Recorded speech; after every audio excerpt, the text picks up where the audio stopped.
ये वेशभूषा क्यों आपने चूज की कि मैं वो ट्रेडिशनल आचार्य नहीं रहूंगा, I will be like modern one and जिससे मैं ज़्यादा कनेक्ट कर पाऊँ? जिनको सिखा रहा हूँ वो आज के हैं, उनके सामने भी मैं इसीलिए बैठ पा रहा हूँ क्योंकि उनके सामने का हूँ, आज का हूँ। जब सारा काम आज का है, सारी चुनौतियाँ आज की हैं, इंसान आज का है, शिक्षक आज का है, छात्र आज का है, तो कपड़े 1000 साल पहले के क्यों हों?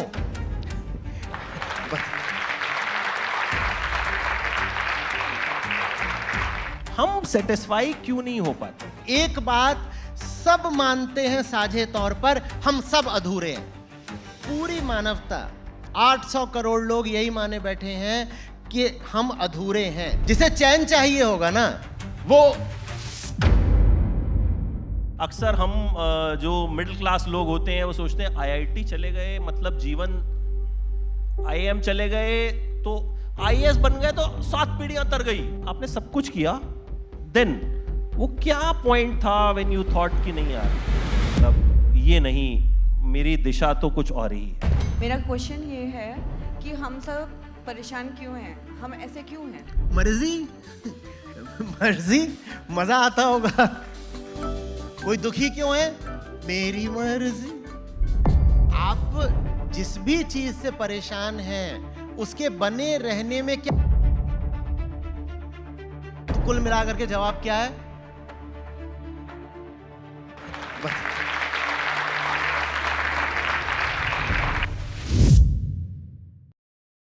It is my honor to welcome Acharya Prashant Ji, a distinguished spiritual teacher, philosopher, and author who has touched millions of lives with his deep insights into Advaita, Vedanta, and timeless wisdom. A prolific author of over 160 books, Acharya Prashant's work bridges ancient philosophy with the existential and ethical questions of modern life, bringing clarity and relevance to teachings that have shaped human thought for millennia. His global digital presence, including one of the most followed spiritual channels online, has made profound teachings accessible to seekers around the world. Please join me in welcoming Acharya Prashant Ji.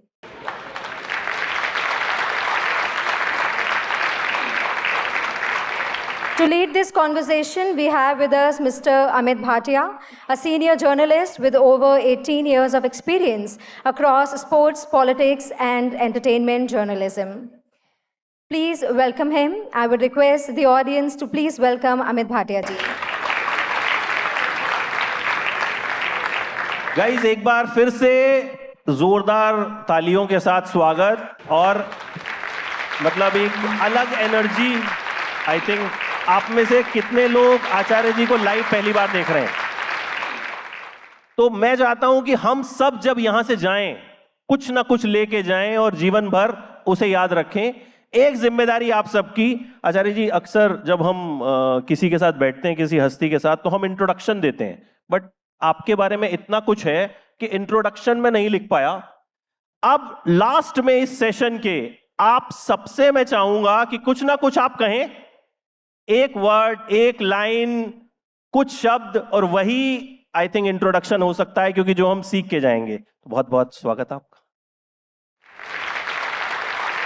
सबसे पहले तो जो मेरे दिमाग में एक प्रश्न आपको जब भी मैं देखता हूं आता है कि जब हम आचार्य शब्द का इस्तेमाल करते हैं तो हमको लगता है कि कोई बहुत भारी भरकम कपड़ों में कोई साधु जैसा कोई शख्स जो है वो चला आ रहा होगा, और आप सबको भी ऐसा ही लगता था। बट आप कहीं ना कहीं हमारे जैसे लगते हैं, हम सबके जैसे लगते हैं, और इसीलिए शायद हमारे दिलों तक पहुंचते भी हैं। तो आप ये वेशभूषा क्यों आपने चूज की कि मैं वो ट्रेडिशनल आचार्य नहीं रहूंगा, I will be like modern one and जिससे मैं ज्यादा कनेक्ट कर पाऊं? आचार्य माने तो बस टीचर होता है, सिखाने वाला। जिनको सिखा रहा हूं वो आज के हैं, उनके सामने भी मैं इसीलिए बैठ पा रहा हूं क्योंकि उनके सामने का हूं, आज का हूं। हमारी भाषा भी आज की है, ये माइक भी आज का है। तो ताज्जुब की बात तो ये है कि कोई पुराने कपड़े पहनने का ख्याल भी कर लेता है। जब सब कुछ आज का है, हमारी समस्याएं जिनको हम सुलझाना चाहते हैं वो भी आज की हैं, जिंदगी हम आज जी रहे हैं, हमारे सुख दुख हमारी आशाएं उनका सब हमें आज अनुभव हो रहा है, तो मैं कपड़े 1000 साल पहले के क्यों पहनूं? लेकिन चूंकि ये एक परंपरा सी चली आ रही है बहुत बहुत पीछे जीने की, तो इसलिए हमें लगता है कि साहब आपने आम लोगों जैसे आज के वर्तमान के कपड़े वेशभूषा क्यों पहन रखे हैं। नहीं तो यही सवाल आप एक डॉक्टर से या इंजीनियर से नहीं पूछते हैं, यही सवाल आप एक यूनिवर्सिटी के प्रोफेसर से भी नहीं पूछते हैं, क्योंकि वहां जाहिर सी बात लगती है आज का इंसान है, आज की चुनौतियों से जूझ रहा है। क्लाइमेट चेंज आज की चुनौती है, पशुओं पर जो क्रूरता हम कर रहे हैं वो आज की चुनौती है, प्रजातियों का विलुप्त होना वो आज की चुनौती है, ये जो सब वैश्विक युद्ध हैं और तमाम तरह के विभाजन हैं और जातिवाद है, ये सब आज की चुनौती है। जब सारा काम आज का है, सारी चुनौतियां आज की हैं, इंसान आज का है, शिक्षक आज का है, छात्र आज का है, तो कपड़े 1000 साल पहले के क्यों हों? एक कहीं आपके किसी इंटरव्यू में, आपके किसी पॉडकास्ट में मैंने ये सुना, आपने बोला मैं उद्दंड हूं और हर किसी को कहीं ना कहीं उद्दंड होना चाहिए, मतलब सवाल पूछना चाहिए। तो ये उद्दंडता जो है, ये कहीं ना कहीं आप आज जो इतने लाखों करोड़ों लोग आपको सुनते हैं, इवन लाइव सेशंस जो होते हैं 1-1 लाख लोगों का लाइव सेशन होता है, तो आप लोग भी जो अपना सवाल ना पूछ पाए वो लाइव सेशंस के जरिए भी आज रात को भी होगा, तो अपने सवाल जो है आप पूछ सकते हैं। तो उद्दंडता ने आपको कितनी मदद की और कितना उद्दंड इंसान को होना चाहिए? नहीं देखिए, जिंदगी में जो कुछ भी ऊंचा है, सुंदर है, अच्छा है, प्यारा है, अगर आपको उसका साथ देना है, उसके सामने सर झुकाना है, उसके साथ वफा निष्ठा निभानी है, तो जो कुछ बेकार का है, झूठ है, फरेब है, नकली है, कृत्रिम है, उसका विरोध करना तो सीखना पड़ेगा ना। तो जो भ्रामक है, जो भय से अपना काम चलाना चाहता है, उसका विरोध करना जरूरी है अगर हम ईमानदारी से ये कहना चाहते हैं कि हम आदमी सच्चे हैं। नहीं तो ये बड़ी विचित्र बात हो जाएगी कि एक और तो कह रहे हो कि सच्चाई अच्छी चीज होती है, और इतने ऊंचे ऊंचे सद्गुण होते हैं, मैं उन सबसे प्यार करता हूं, ऊंचाइयों से वफा निभाता हूं, और दूसरी ओर जाकर के जहां झूठ, फरेब, शोषण, अत्याचार ये सब चल रहा है, वहां भी विनम्र और शालीन बने हुए हो। तो विनम्रता, शालीनता वहीं शोभा देती है जहां उसका सही स्थान है। बाकी जगहों पर सर और आवाज दोनों को उठाना आना चाहिए। जो आदमी 100 गलत जगह सर झुका करके आ गया है, वो उसके बाद जा करके आदर्शों के सामने सर झुकाए, मंदिर में सर झुकाए, ये शोभा नहीं देता। कोई आदमी कहे कि मैं आ रहा हूं सत्य को समर्पित होने, और झूठ के आगे वो 100 बार पहले ही बिका हुआ है, तो वो सत्य को क्या समर्पित हो जाएगा? तो समर्पण और विद्रोह हमेशा साथ साथ चलेंगे। जो विद्रोही नहीं हो सकता वो समर्पित नहीं हो सकता, और जो उद्दंड नहीं हो सकता वो विनम्र भी नहीं हो सकता। तो झूठी विनम्रता में हम फंसकर न रह जाएं, इसलिए मैंने कभी कहा होगा कि उद्दंडता जरूरी है। जब और खुल जाता हूं तो मैं कहा करता हूं सबसे कि बदतमीजी सीखो। सर, मेरे ऑफिस के नीचे ना कई बार वो छोटा मोटा मेला नहीं लग जाता, तो वहां पे ना एक कोट दिखा मुझे, जो मैंने खरीद लिया उसको छोटा सा, और मैंने अपने डेस्क पे पिन कर दिया। उसमें लिखा था कर्मा वोंट डू एवरीथिंग। हम कहते हैं ना कर्मा पे बात करेंगे, आचार्य जी सामने है, तो karma won't do everything, learn to insult people sometimes. नहीं तो मैं आपके थॉट्स इस पे जरूर जानना चाहूंगा। देखिए, ये सब पॉप फिलॉसफी है और ये बड़ा नुकसान कर जाती है। यद्यपि इसका जो भाव है वो मैं समझ रहा हूं। जिन्होंने कहा है वो ये कहना चाहते हैं कि साहब ऐसा नहीं है कि अगर कोई आदमी शोषक है, एक्सप्लॉइटर है, बुरा है, तो उसका कर्मफल ही उसको सजा दे देगा। उसी को कर्म यहां पर कहा जा रहा है।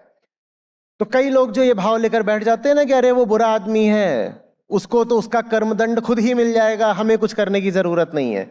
तो ऐसे लोगों को सिखाने के लिए ये जो अभी आपने कोट बोली वो कही गई है कि नहीं नहीं, कर्मा वोंट डू इट, तुम्हें खुद जा करके उसको इंसल्ट करना होगा, या जो भी जस्टिस है वो तुम खुद डिलीवर करो, कुछ उस तरह की बात है। तो भाव शायद ठीक है, लेकिन इसमें जो दर्शन है वो गड़बड़ है। कर्म तो वैसे भी कभी कुछ नहीं करता, करने वाले का नाम ही करता है, द डूअर। परिभाषा ही करने वाले की यही है कि उसका नाम है डूअर। कर्म मतलब तो डीड है, अब डीड क्या करेगी? तो कर्म फल आपको मिल जाएगा, आपने बुरा काम करा है तो भविष्य में कभी। ये आम धारणा है, लेकिन ये धारणा भी गड़बड़ है, और कई बार इस धारणा को भगवत गीता के साथ भी जोड़ दिया जाता है। Yes. और वो बात भी गड़बड़ है। भगवत गीता ऐसा कुछ नहीं कहती कि तुमने आज अगर गलत काम करा है तो भविष्य में परिणाम मिलेगा, या आज तुमने अच्छा काम पुण्य करा है तो भविष्य में तुम्हारा कल्याण हो जाएगा। भगवत गीता ऐसा कुछ नहीं कहती है। भगवत गीता वास्तव में कर्म की अपेक्षा कर्ता को प्रमुखता देती है, उसी की बात करती है। कर्ता अगर बौराया हुआ है, विक्षिप्त है, पागल है, तो वो जो कुछ भी करेगा वो गलत ही होगा, अशुभ ही होगा। मैं अगर ठीक नहीं हूं, मेरा दिमाग एकदम अभी नशे में है, विक्षिप्त हूं मैं, तो मैं सीधे चलूं, दाएं चलूं, बाएं चलूं, पीछे चलूं, किधर को भी चलूं, मैं लड़खड़ा कर गिरूंगा ही। मैं अपना कर्म बदलता रहूंगा, कर्म की दिशा बदलता रहूंगा, लेकिन मैं जिस भी दिशा जाऊंगा लड़खड़ाऊंगा, गिरूंगा, चोट खाऊंगा और दूसरों को भी चोट दूंगा। मान लीजिए मैं गाड़ी चला कर जा रहा हूं तो खुद चोट लगे न लगे पर दूसरे को चोट दे दूंगा। तो बात कर्म की नहीं होती, बात कर्ता की होती है। मेरी हालत क्या है? और अक्सर अपनी ही हालत से मुंह चुराने के लिए हम कर्म कर्म कर्म कर्म चिल्लाने लग जाते हैं, क्योंकि कर्म सदा उस दिशा में होता है ना। Action requires an object, object सारे बाहर होते हैं। आप जो भी कर्म करते हैं किसी विषय से संबंधित होता है, विषय सब उधर होते हैं। तो कर्म की बात करना माने विषय पर ध्यान देने लग जाना, और विषय पर आपने जैसे ही ध्यान देने शुरू कर दिया वैसे ही आप अपनी ओर देखना बंद कर देते हैं। तो भगवत गीता का भी जो संबंध कर्म से जोड़ दिया गया है, उसके पीछे भी अहंकार की साजिश है। कर्म की इतनी बात करो, इतनी बात करो कि कर्ता कभी तस्वीर में आने ही ना पाए। और कर्ता कौन है? कर्ता डूअर है कौन? अहंकार, ईगो। तो ईगो खुद को बचाने के लिए डीड की बात करेगा, एक्शन की बात करेगा, डूअर और एक्टर की बात कभी नहीं करेगा। कर्म फल भविष्य में नहीं मिलता है, कर्ता की स्थिति ही उसका पुरस्कार होती है या उसकी सजा, उसका दंड होती है। मैं नहीं जानता और न जानने के कारण मैं गड़बड़ कर रहा हूं, गड़बड़ का दंड मुझे पहले ही मिल गया। एक तरह से कर्म फल कर्म से पहले ही हासिल हो गया। मैं ईर्ष्यावश जलन में आकर के मुझे लगे कि आप बहुत सुंदर हैं, आप बहुत खूबसूरत हैं, बहुत लोग आपको मानते हैं, आपके पास पैसा बहुत है, सम्मान बहुत है, मैं ईर्ष्या से जल रहा हूं भीतर। ईर्ष्या से जल करके मान लीजिए यहां कुछ हथियार रखा है, मैं उस हथियार से आपको मार दूं, मुझे कर्मफल आगे नहीं मिलेगा, पहले ही मिल चुका है। वो जो जलन है, वो जो जलन है, वो तो मुझे पहले ही अनुभव हुई ना, उसके बाद मैंने आपकी हानि की। तो कर्मफल तो कर्म से भी पहले आ गया। चोरी की सजा चोरी के बाद नहीं मिलती। चोरी की सजा यह होती है कि चोरी करने से पहले ही आप चोर बन चुके होते हैं। चोर पहले आता है, फिर वो चोरी करता है। अब चोरी की और क्या सजा मिलेगी? चोर तो बन ही चुके हो। लेकिन अहंकार को बड़ा अच्छा लगता है ये कहना कि कर्मफल कर्म के बाद मिलेगा, उसमें बड़ी सुविधा हो जाती है। अब मान लीजिए आपने कर्म कुछ कर डाला, चोरी कर ली, कहीं से आके मजे ले लिए, घूस कर ली, कुछ कर लिया। अब अपने आप को आप तर्क दे सकते हैं कि कर्म फल तो 5-7 साल बाद मिलेगा ना, 5-7 साल तो मजे ले लूं। और क्या पता 5-7 साल में मैं मजे लेके खा पी के मरी जाऊं, तब तो फिर मुझे कभी कर्मफल मिलेगा ही नहीं। तो कर्मफल को भविष्य में लंबित करना, ढकेल देना, यह भी अहंकार की साजिश है। कर्मफल भविष्य में नहीं मिलता, कर्मफल तो कर्ता की स्थिति का ही दूसरा नाम है। इस अर्थ में कर्मफल तो कर्म से भी पहले मिल जाता है। तो कोई भी इस गुमान में ना रहे, इस खुशफहमी में ना रहे कि कर्म का फल 1 साल बाद मिलेगा, 2 साल बाद मिलेगा या अगले जन्म में मिलेगा। कर्म का फल तो कर्म करने से पहले ही मिल गया। कर्ता पर ध्यान दीजिए, कर्म पर नहीं। ये गीता का संदेश है। ये बहुत, मुझे लगता है बड़ी खूबसूरत बात, बहुत अच्छे तरीके से समझाई आचार्य जी ने। मतलब अक्सर हमारी सोच तो यही होती है ना कि यार अभी कर देता हूं, बाद में देखी जाएगी, कुछ होगा नहीं होगा, बाद में हनुमान जी को प्रसाद चढ़ा देंगे, मान जाएंगे। आधे लोग तो ये भी करते हैं कि बजरंगबली को रख दिए भाई हमने 11 रुपए और मामला सेट है, मंगलवार। देखिए, इंस्टेंट ग्रेटिफिकेशन पर दुनिया का सारा झूठ और सारे बाजार चलते हैं। और कितना बुरा कर लिया हमने कि गीता के सिद्धांत को भी हमने क्विक ग्रेटिफिकेशन में सहायक बना लिया। हम क्या कह रहे हैं? हम कह रहे हैं कि ये कोई ऐसी चीज रखी है जो खराब हो सकती है, इसके मजे तो तुम अभी ले सकते हो, पर इसका दुष्परिणाम तुमको 2 साल बाद मिलेगा। तो भीतर से तुरंत तर्क क्या आएगा? मजे तो अभी ले लो ना, 2 साल बाद की बाद में देखेंगे। और यही बात हमने एक आध्यात्मिक सिद्धांत बना दी कि परिणाम तो बाद में मिलेगा। होना यह चाहिए था कि हम समझते कि परिणाम बाद में नहीं मिलता, परिणाम त्वरित होता है, इंस्टेंटेनियस होता है, अभी मिलता है। कर्म से पहले ही कर्ता की स्थिति आ जाती है तो परिणाम तो तत्काल मिल जाता है। पर इस बात को अहंकार ने दबा दिया। गीता ने यह बात साफ साफ समझाने की कोशिश की, पर हमने गीता का अर्थ भी बिगाड़ दिया, विकृत कर दिया, और वही बिगड़ा हुआ अर्थ जो है वो समाज में प्रचलित हो गया। अच्छा, अब आप लोगों से मेरे 2-3 सवाल हैं और रिस्पॉन्स जरूर चाहिए, ठीक है? क्योंकि उसके बाद जो सवाल होगा वो आप ही के सबके काम का होगा। आप में से कौन है जो चाहता है कि आप या आपकी फैमिली में से कोई, आपके बच्चे, भाई बहन आईआईटी में चले जाएं? कोई नहीं चाहता? आईआईएम में चले जाएं, यूपीएससी क्रैक कर लें, आईएएस बन जाएं? आचार्य जी, आपने तीनों चीजें करी, फिर आपके जीवन में एनएसडी ने कुछ दस्तक दी, आपने कुछ प्ले किया और आपका रुख जो है वो कहीं ना कहीं मुड़ गया। तो ये, इस पर बात थोड़ी सी कम होती है। तो मैं मतलब अक्सर हम जो मिडिल क्लास लोग होते हैं वो सोचते हैं आईआईटी चले गए मतलब जीवन, आईएएम चले गए तो आईएएस बन गए तो 7 पीढ़ियां तर गई। मतलब अक्सर लोग इसी तरह की बातें करते हैं। बट आपने सब कुछ किया, देन वो क्या पॉइंट था व्हेन यू थॉट कि नहीं यार, मतलब ये नहीं, मेरी दिशा तो कुछ और ही है? आप मेरे लिए बहुत महंगा खाना ले आए, बहुत महंगा खाना 5 स्टार से मंगाया है आपने, कुछ ऐसा रॉयल स्प्रेड मंगा दिया 20,000 रुपए का, गजब बात। मैं क्या उसको सिर्फ इसलिए खाता जाऊं क्योंकि वो महंगा माना जाता है दुनिया के बाजार में? मैं उसको देखूं या खुद को देखूं? अब ठीक है, कोई चीज है वो दुनिया के बाजार में बहुत कीमत रखती है, कीमत होगी भी उसकी। मैं खुद उन इंस्टीट्यूशन से निकला हूं, बहुत उनकी इज्जत करता हूं, सीखा है वहां पर। लेकिन मुझे खुद को देखना है ना। डिग्री मेरे लिए है, नौकरी मेरे लिए है, वो मुझसे बड़े नहीं हो गए। आप जो कुछ भी करते हो अपने लिए करते हो ना, क्योंकि शुरुआत ही होती है अपनी बेचैनी से। जीवन की शुरुआत ही होती है एक रोने से, चीख से। वो भीतरी बेचैनी का द्योतक होती है। तो होगी कोई बहुत महंगी चीज, अगर उससे मेरा पेट नहीं भर रहा तो मैं खुद को दिलासा कैसे दे सकता हूं कि इतनी महंगी चीज मुझे जिंदगी में मिल रही है, अब रुक जाओ यहीं पर। होगी महंगी चीज, और है महंगी चीज, ऊंची चीज है, बहुत अच्छी चीज है, पर वो मेरे लिए है और मुझे उस पर रुक नहीं जाना है। अगर वो मुझे मिली है तो मुझे देखना है किस हद तक वो मेरे काम आ सकती है, कैसे मेरे काम आ सकती है। मैं प्रमुख हूं, प्रत्येक व्यक्ति प्रमुख है अपने लिए, और है तो है ही। आप जिनको अपना कहते हैं उनको भी आप मानते इसीलिए है क्योंकि अपना कहते हैं, अपना कहते हैं, है ना। तो हर बात में होता तो मैं ही है ना, इस मैं का ख्याल रखना पड़ता है। ठीक है, बहुत अच्छी नौकरी मिल रही है तो मिल रही है तो करके देखी भी तो, क्या करूं?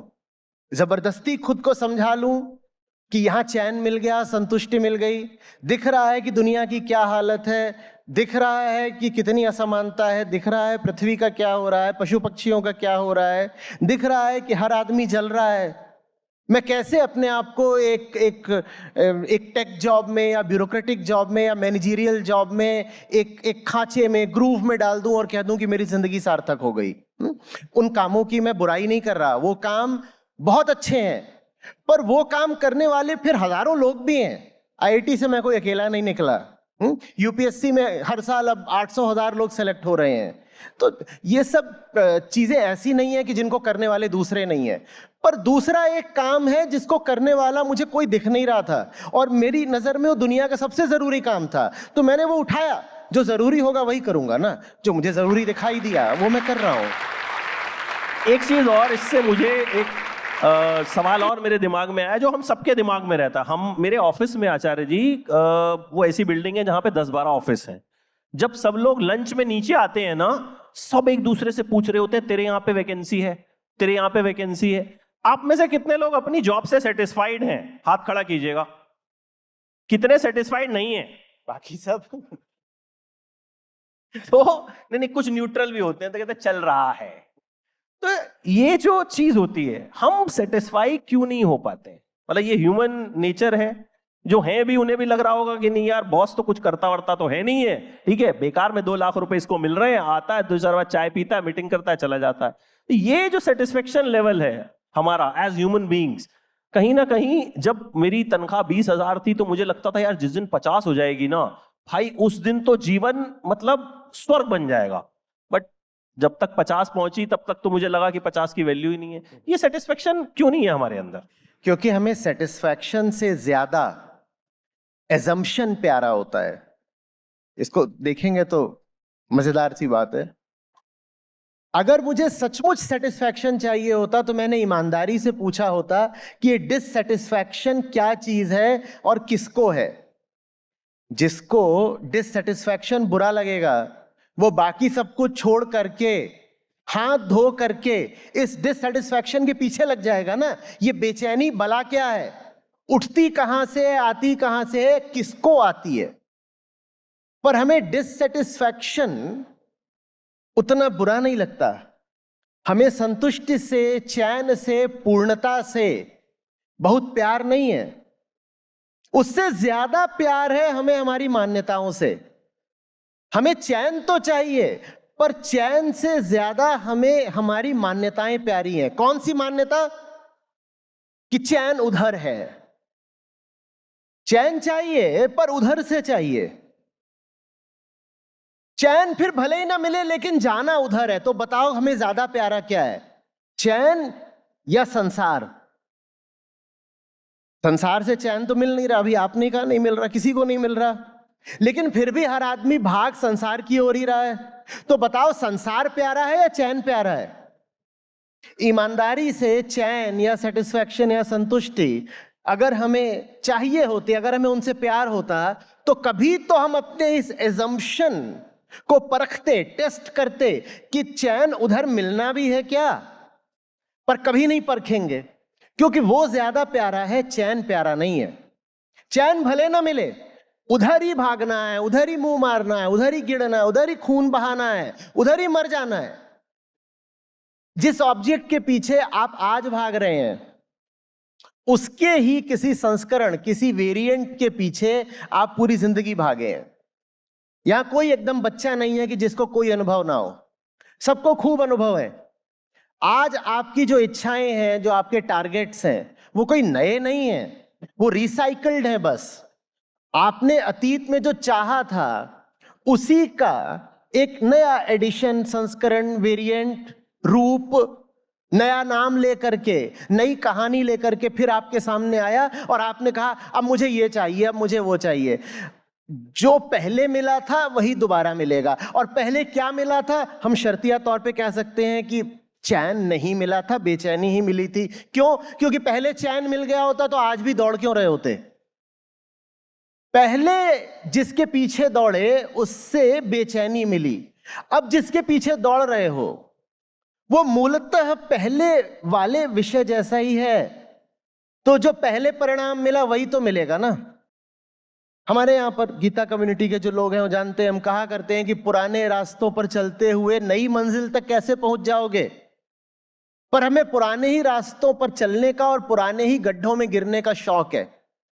जिसे चैन चाहिए होगा ना, वो गिरने का शौकीन नहीं रह जाता, वो चैन का प्रेमी बन जाता है। वो फिर ये नहीं कहता कि भागना तो उधर को ही है, भले ही वहां पर चोट मिलती हो, धोखा मिलता हो, दुख मिलता हो, पर जाऊंगा तो मैं दुनिया के बाजारों के पीछे ही। नई नौकरी चाहिए, नया घर चाहिए, नया रिश्ता चाहिए, नए बाजार चाहिए, कई बार तो नया देश चाहिए, नया बैंक अकाउंट चाहिए, और ज्यादा इज्जत चाहिए, ये चाहिए, वो चाहिए, 100 तरह की चीजें चाहिए। सब किधर चाहिए? उधर चाहिए। चाहने वाला कौन है और वो सचमुच क्या मांग रहा है, इस पर ध्यान ही नहीं देना है।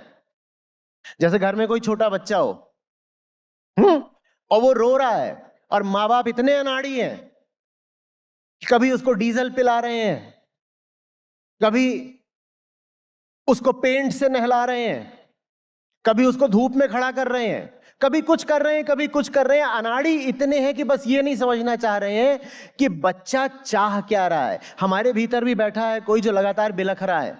हम उसकी ओर नहीं देख रहे हैं, हम दुनिया की ओर देख रहे हैं कि दुनिया में और क्या हासिल कर लूं। अरे दुनिया में जो हासिल करना था वो आपने बहुत किया, और ब्रह्मांड इतना बड़ा है कि आप अपनी शेष आयु और हासिल करते हुए भी बिता दें तो भी कुछ हासिल नहीं कर पाएंगे। जो कुछ भी हासिल करेंगे वो पुराने जैसा ही होने वाला है। तो अब क्यों नहीं जरा दूसरी दिशा देख लेते, उधर की जगह इधर देखने लग जाते। मैं हूं कौन, मुझे सचमुच चाहिए क्या, और जो अभी तक पाया है क्या मैं उसको अपनी उपलब्धि, अपना अचीवमेंट बोल भी सकता हूं, या मैं झूठ मूठ ही फक्र करता रहता हूं, झूठ मूठ ही गिनाता रहता हूं कि ये देखो ये सब मेरी अचीवमेंट्स हैं। उनसे क्या सचमुच मुझे कुछ मिला है? जब ये ह्यूमिलिटी आती है ना, ये विनम्रता कि मैंने आज तक ये सब जो इकट्ठा करा उससे बहुत ज्यादा कुछ भीतरी तल पर मिला नहीं है, तब आदमी की जिंदगी की दिशा बदलती है। तब आदमी पुराने ही चक्र को और ज्यादा नहीं घुमाता, पुराने ही रास्तों को और नहीं दोहराता। पर हम ऐसा कर नहीं रहे। तो हम कहते रहते हैं कि हमें चैन चाहिए, हमें चैन नहीं चाहिए, हमें भटकाव चाहिए। वही मिल रहा है जो चाहिए। अच्छा, एक चीज जिसकी चर्चा आपसे बहुत कम होती है या शायद नहीं हुई, मैं चाहूंगा कि अभी मैं आपका शेड्यूल देखा मैंने, तो मेरा दिमाग चकरा गया कि मतलब आप यहाँ कभी वहाँ, अभी इसके बाद आपका एक सेशन है जहाँ पे बहुत 1 लाख लोग जो हैं ऑनलाइन जुड़ेंगे। आप फिल्में देखते हैं? कभी कभार। एनएसडी, जो हमारी बात अधूरी रह गई थी, एनएसडी से आपके पास आईआईएम आईआईटी में आया था कि हमारे पास आइए, और आपने प्ले करना भी शुरू किया था। तो वो उसका जीवन पे कुछ प्रभाव रहा आपके? देखिए, खासकर एनएसडी से ऐसा मेरा कोई संबंध नहीं रहा है। हाँ, एनएसडी के कुछ पास आउट्स रहे हैं जिनसे मित्रता रही है, पर एज एन इंस्टीट्यूशन एनएसडी से मेरा कोई रिश्ता नहीं रहा है। जितने मैंने प्लेस करे थे खासकर आईएम में, वो मेरी ही स्थिति की अभिव्यक्ति थे। तो जो मैं खुद को देख रहा था और जैसा मैं दुनिया को अनुभव कर रहा था, उसी चीज को मैं मंच से सबको दिखाना चाहता था। आयोनेस्को का राइनोसोरस था, थिएटर ऑफ द एब्सर्ड है। पूरा शहर ही जानवर बना जा रहा है, और एक इंसान है जिसको कुछ समझ में नहीं आ रहा है ये सब क्या हो रहा है। अंततः वो अपने आप को अकेला पाता है, और उसके सामने ये द्वंद्व है कि क्या उसे भी भीड़ में शामिल होकर के जानवर बन जाना है सबकी तरह, या कि अकेलेपन का खतरा उठाना है। आइन रैंड का था नाइट ऑफ जनवरी 16, पगला घोड़ा बादल सरकार का। ये सब मैं करता जा रहा था और अपने ही व्यक्तित्व की परतें उतारता जा रहा था सबके सामने। बहुत कुछ ऐसा है जो जब आप अपने चेहरे से और अपने व्यक्तित्व से बोलते हैं तो शायद उतना अर्थपूर्ण नहीं होता जितना जब आप किसी और किरदार के माध्यम से बोलते हैं। तो मेरे लिए वो काम मेरे नाटकों ने करा।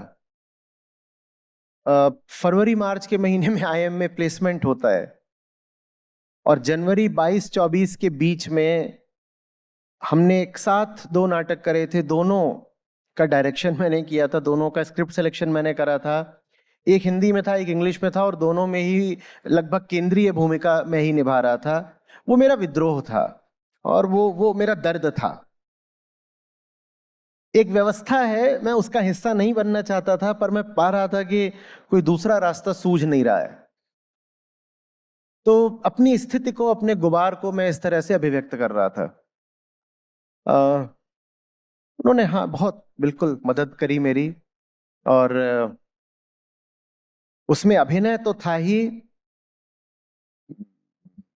अपनी आवाज भी थी।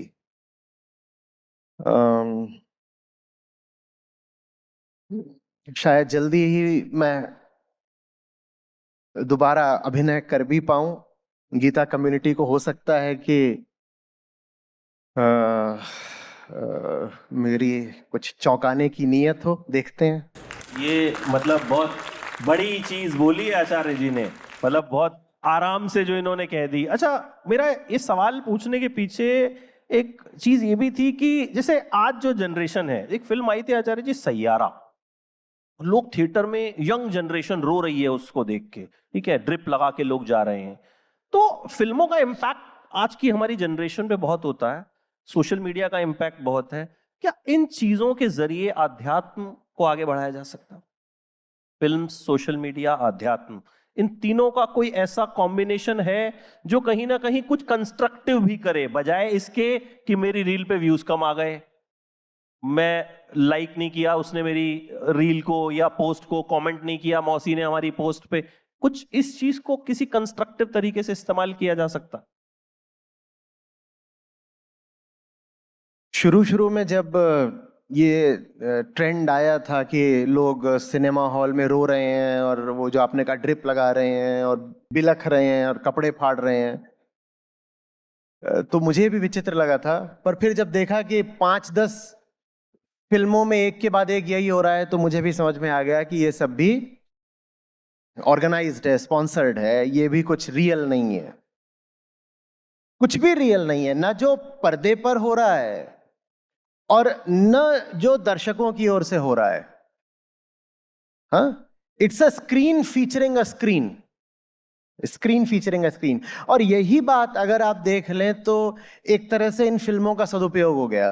क्या कि किस तरीके से फंसाया जाता है। एक स्क्रीन काफी नहीं थी, तो एक स्क्रीन और बनाई गई जिसमें इस स्क्रीन को देखने वालों को दिखाया गया, और दिखाया गया कि ये देखो पिक्चर इतनी अच्छी है कि वो पागल हुए जा रहे हैं पिक्चर देख करके। वो देखो लड़की बेहोश हो गई पिक्चर देखते देखते। यहां जो दिखाया जा रहा है वो तो फिक्शन है ही। जो उस रील में दिखाया जा रहा है कि लड़की इस फिक्शन को देखकर बेहोश हो गई, वो रील भी फिक्शन है। ठीक वैसे जहां यहां पर पेड एक्टर्स हैं, वो जो लड़की इस प्रदर्शन को देखकर बेहोश हो रही है वो भी एक पेड एक्टर है। माया का उपयोग यही है कि उसके आर पार देख लो, देखो कि कैसे इस पूरी दुनिया में सब रचा गया है तुम पर हमला करने के लिए, तुम पर कब्जा करने के लिए। एक तो बात यह है कि वहां जो दिखाया जा रहा है उसी के साथ बह गए। लिखने वाले ने, अभिनय करने वाले ने, निर्देशक ने चाहा कि आपके भीतर भाव उठे, हार्मोन्स उबलने लगे, और आपके भीतर बिल्कुल वही हो गया।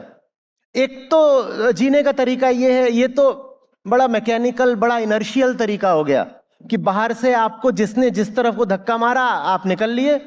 उसने सीन बनाया ही इसीलिए था कि आपको गुस्सा आ जाए, और आपको गुस्सा आ गया।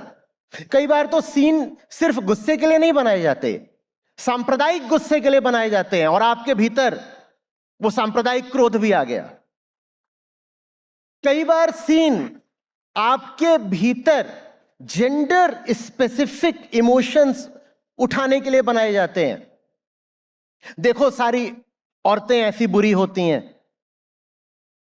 किस किस तरीके से साजिश करती हैं। वो ये चाह रहा था कि धीरे से आपके भीतर भावना आ जाए और आप में आ भी गई, या वो ये चाह रहा था कि दिखा दे कि ऑल मेल्स आर ऑप्रेसर्स, आप में वो भावना आ गई।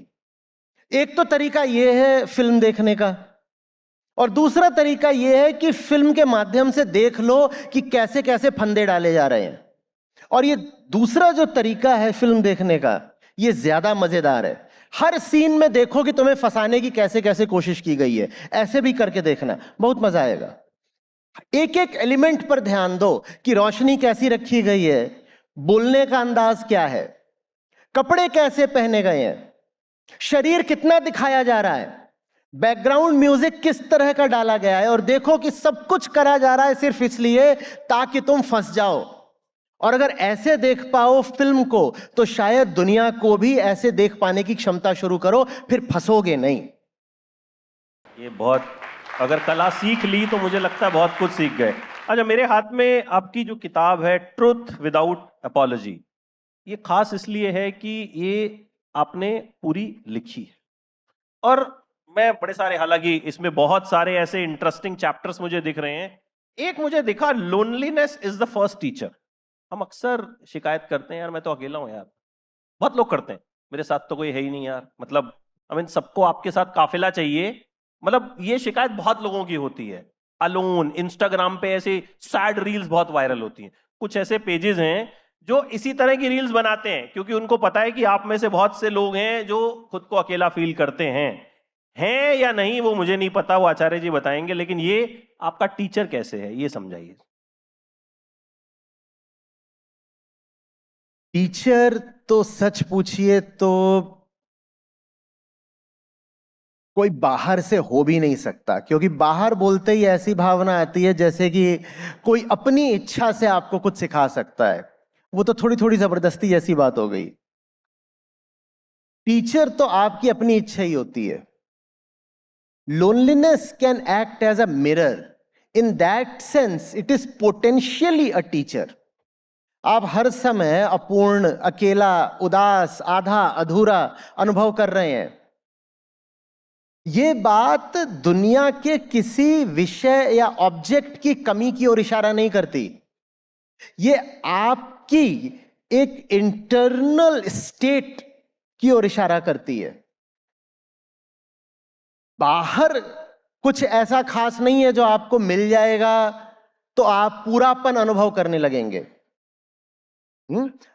आपकी जो भीतरी स्थिति है वो बदलने नहीं वाली। आप कुछ भी हासिल कर लो, आप जो हासिल करोगे उसके बाद भी आप अधूरे ही रहोगे, क्योंकि बाहर से आप कुछ पकड़ो उससे पहले आपने कुछ और पकड़ रखा है जो आप छोड़ना नहीं चाहते।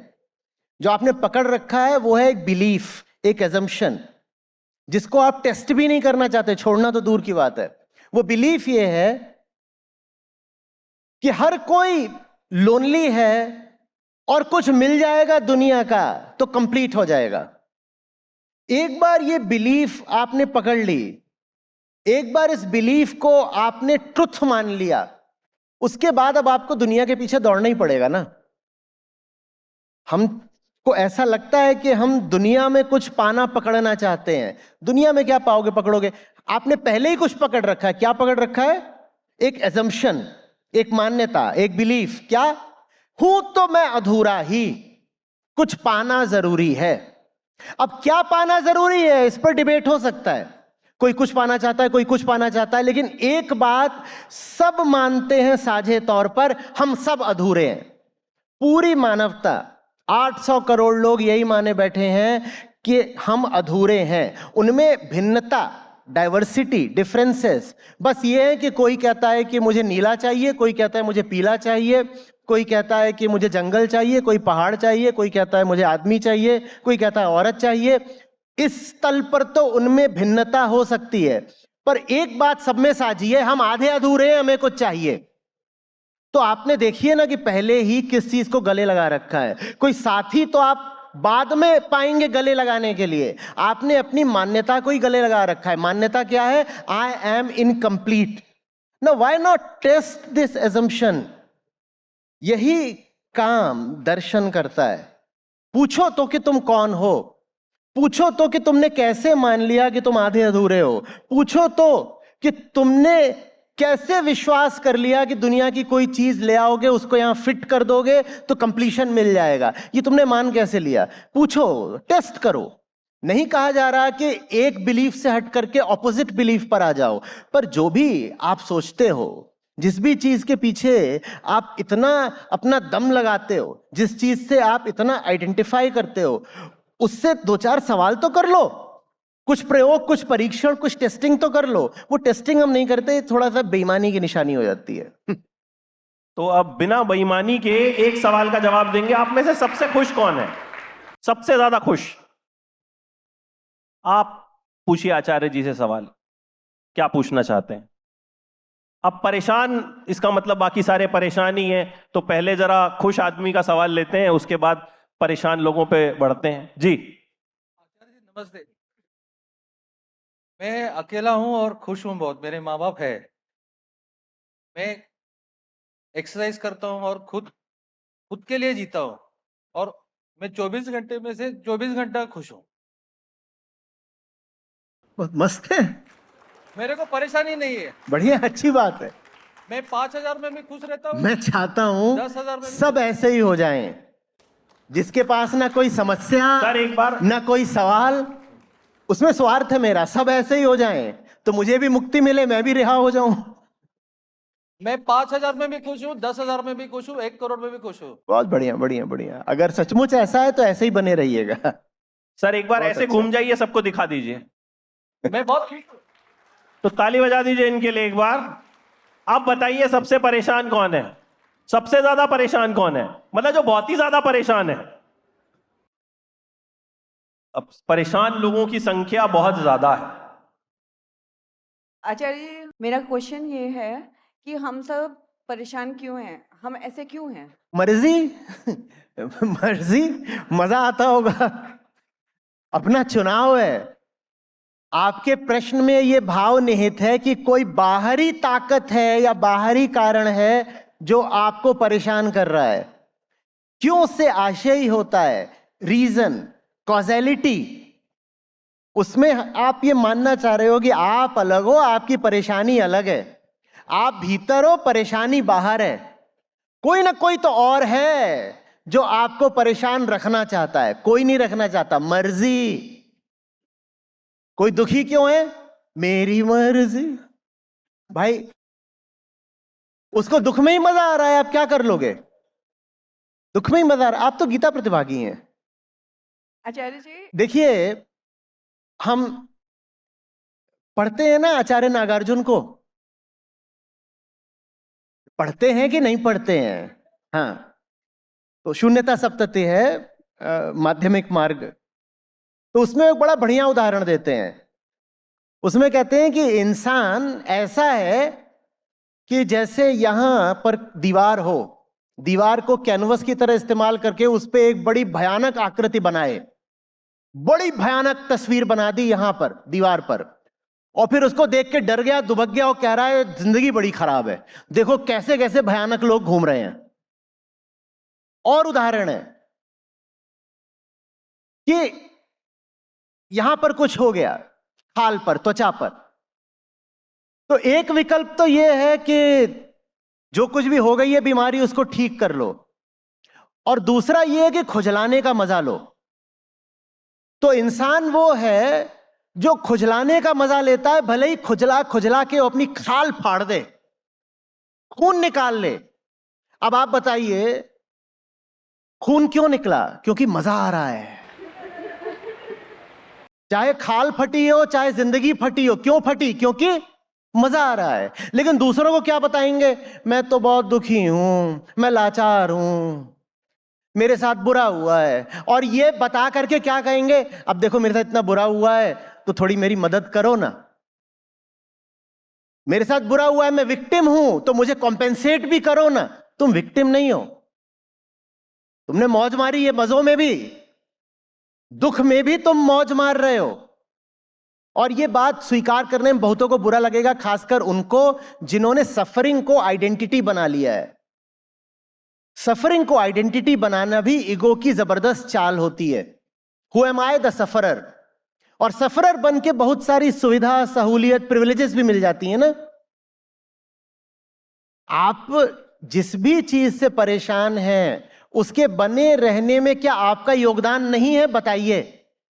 आप अगर ये भी कह रहे हैं कि आप किसी बाहरी स्थिति से परेशान हैं, क्या वो बाहरी स्थिति बिना आपके सहयोग के, सहमति के, अनुमति के बनी रह सकती है? आप अगर सचमुच परेशान होते तो अपनी परेशानी से कब के बाहर आ जाते। आप खुद अपनी परेशानी को बनाकर रख रहे हो और फिर दावा ये करते हो कि मैं तो दुखी हूं, परेशान हूं। तो कुल मिलाकर के जवाब क्या है? मैं बेईमान हूं। मेरी मर्जी। But ma'am, hats off to you, इतनी परेशानी में भी आप you are looking very lovely you guys. so much. ताली बजा दीजिए मैम के लिए। लास्ट क्वेश्चन लेंगे हम, और उसके बाद वो इंट्रोडक्शन जो मैंने शुरू में बोला था, आप में से जो मुझे एक लाइन, एक वर्ड या अपने वर्ड्स में आचार्य जी के बारे में जो भी बताएगा। लास्ट क्वेश्चन, कौन और कोई परेशान? वो बाहर से आए हैं, सीधे इतने परेशान है कि सीधे बाहर से अंदर आए। आइए आइए, माइक ले लीजिए आप। नमस्ते सर, मेरा नाम अनंत है और मेरा सवाल ये ट्रुथ विदाउट अपॉलॉजी से है कि कॉन्फिडेंस इज़ फियर, इसका एक चैप्टर है 23, कॉन्फिडेंस इज़ फियर। और हमने हमेशा स्कूल में, कॉलेज में या जॉब के टाइम में या मोटिवेशन यही सुनते हैं कि be confident, you can do it, believe in your self. And ये जो है एक दूसरे चैप्टर की ओर इशारा करता है, why motivation fails, of this book. So this is a new thing because I have not listen to this and not, मैंने ये सुना नहीं कि, और ये मेरे लिए नया है, तो ये थोड़ा मैं और जानना चाहता हूँ इसके बारे में। Confidence, how confidence is fear. अभी आप हैं और मैं हूं, हम दोनों में से किसी की भी स्थिति पर ये शब्द कॉन्फिडेंट लागू होता है क्या?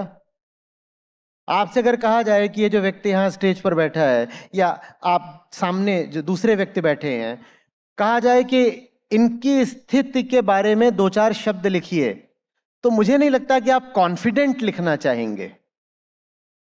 इसी तरह से आप बोल रहे हो, क्या आप अपनी हालत को बयान करोगे कॉन्फिडेंस शब्द के साथ? कोई पूछेगा अभी कैसे हो, मैं ही पूछूं कैसे हैं आप, तो क्या आप कहेंगे मैं कॉन्फिडेंट हूं? नो। कॉन्फिडेंस की जरूरत एक स्टिमुलेंट, एक आर्टिफिशियल स्टिमुलेंट की तरह पड़ती है डर के माहौल में। डर होता है तभी कॉन्फिडेंस चाहिए होता है, नहीं तो सहजता काफी होती है, spontaneity, nativity, as if you belong. When you belong, then you don't have to be confident. जब स्टूडेंट्स कॉन्फिडेंस वगैरह की बात करते थे, मैं कॉलेज यूनिवर्सिटीज में जाता था पहले, तो मैं उनसे पूछता था, घर जाते हो, घर में माँ होती हैं, माँ से बात करते वक्त कॉन्फिडेंस चाहिए होता है क्या? तो बोलते थे नहीं, सहज होना काफी है, I am just being natural. बोलता था अच्छा, अभी जॉब इंटरव्यू में जब एंटर करते हो, इंटरव्यू रूम है, आप उसमें जा रहे हैं, तो कॉन्फिडेंस चाहिए होता है? बोलते हैं हाँ, तब चाहिए होता है। मैंने कहा तब क्यों चाहिए होता है? तब इसलिए चाहिए होता है क्योंकि इंटरव्यू रूम के बाहर जब खड़े तब टांगे कांप रही थी। कॉन्फिडेंस एक झूठा नकाब है डर के चेहरे पर। डर है, उसके ऊपर आप कॉन्फिडेंस का नकाब डालते हो। इससे कहीं बेहतर है ना कि डर रहे ही नहीं। पर हमारा समाज, हमारी शिक्षा, पूरा जो हमारा कल्चर है, वो हमें कॉन्फिडेंट होना सिखाता है, फियरलेस नहीं। फियर है तो उसके साथ फिर कॉन्फिडेंस चाहिए होगा, एक आर्टिफिशियल एंटीडोट की तरह। फियर हो ही ना तो, पर फियर हम रखना चाहते हैं, और फियर के लक्षणों को दबाने के लिए हम दर्शाना चाहते हैं, हम प्रिटेंड करना चाहते हैं कि हम कॉन्फिडेंट हैं, बस लक्षण दब जाएं। Let the symptoms be suppressed. Confidence यही करता है, वो डर के चिन्हों को, लक्षणों को दबा देता है।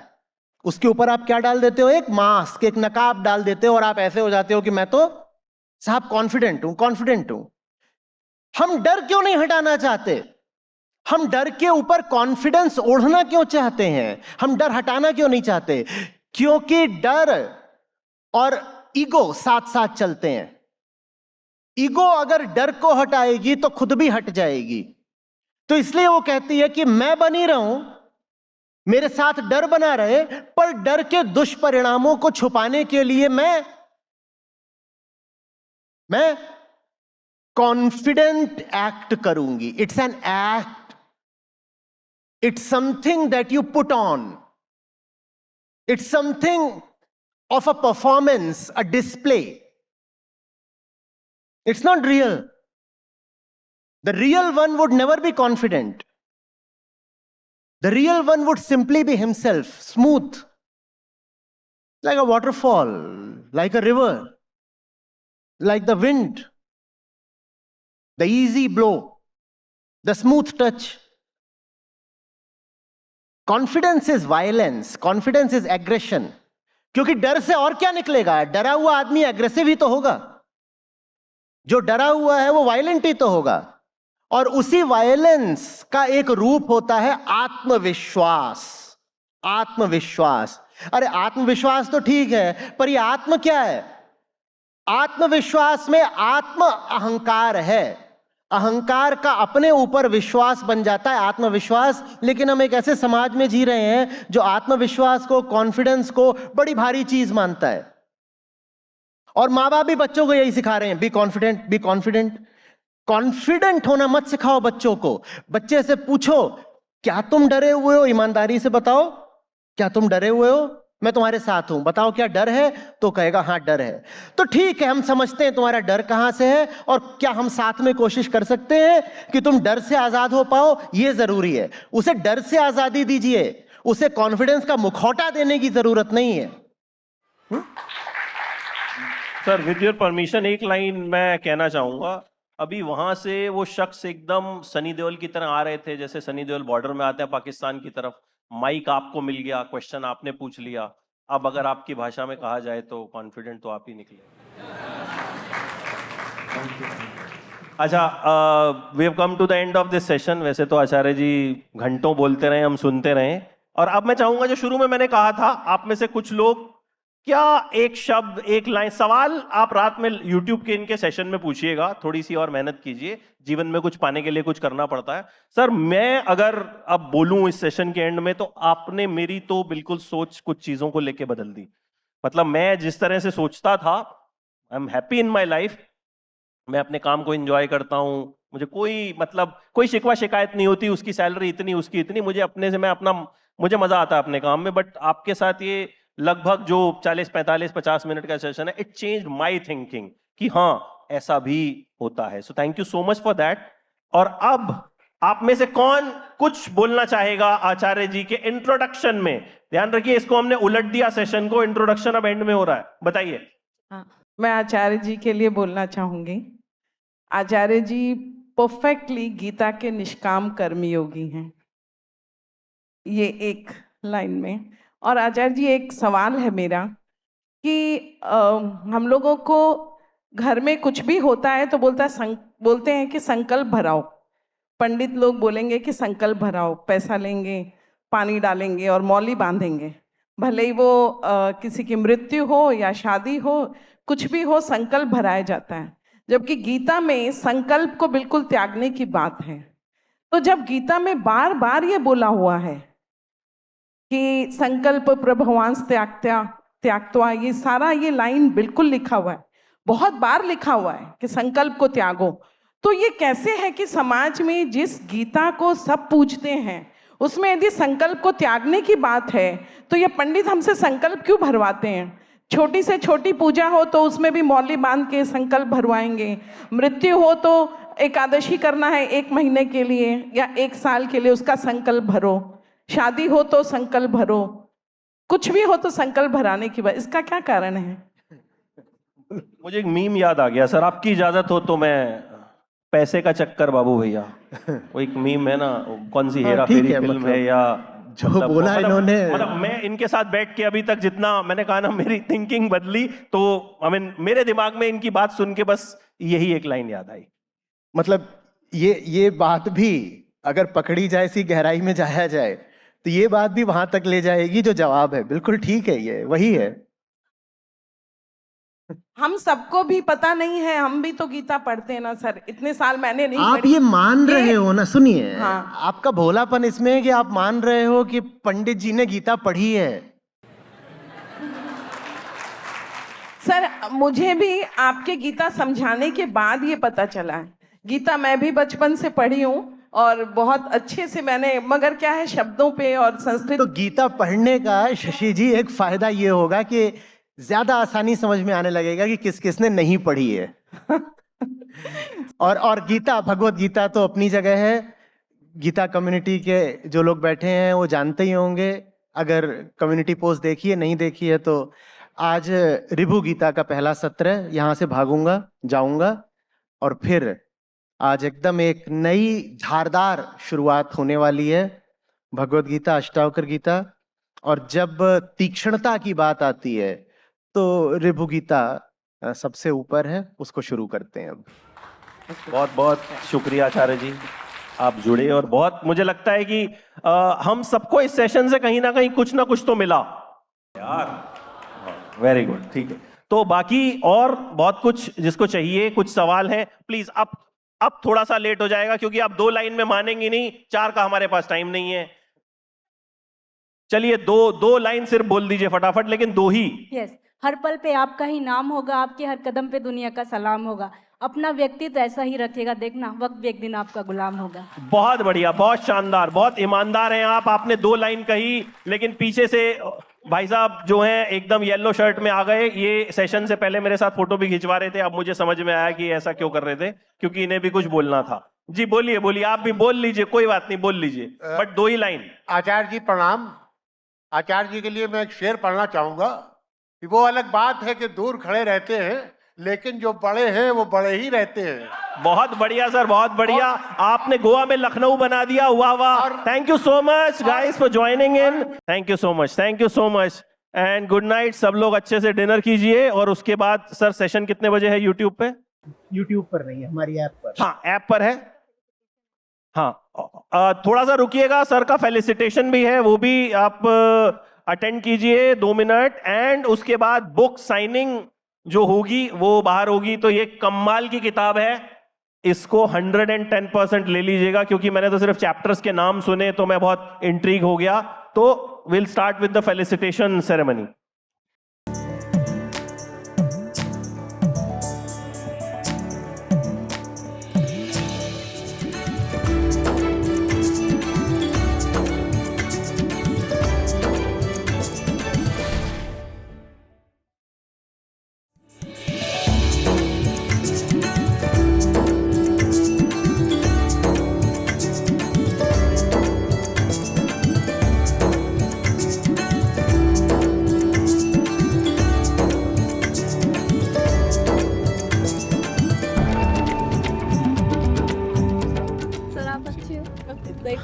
आप भी अच्छे हो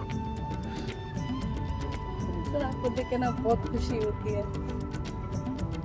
थैंक यू।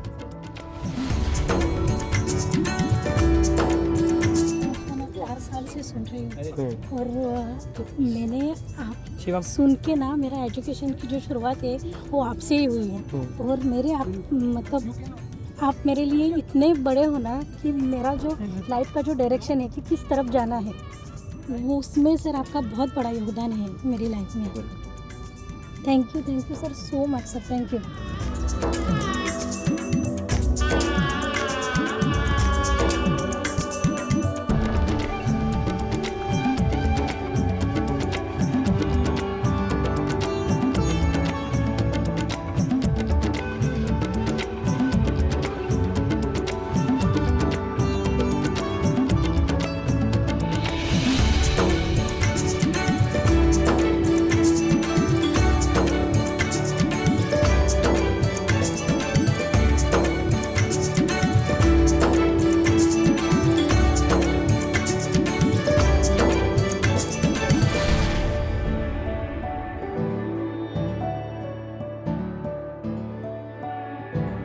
कहाँ है बुक तुम्हारी? सबको बुक लेके आना होता है ना यहाँ पर। तुम्हारी बुक कहाँ है? सर नहीं, तुम्हारे पास दांत ही नहीं है, बुक कैसे होगी? इसके पास दांत नहीं, वो बुक कहाँ से लाएगा? अच्छा, थोड़ा सा आ गया जी। Thank you.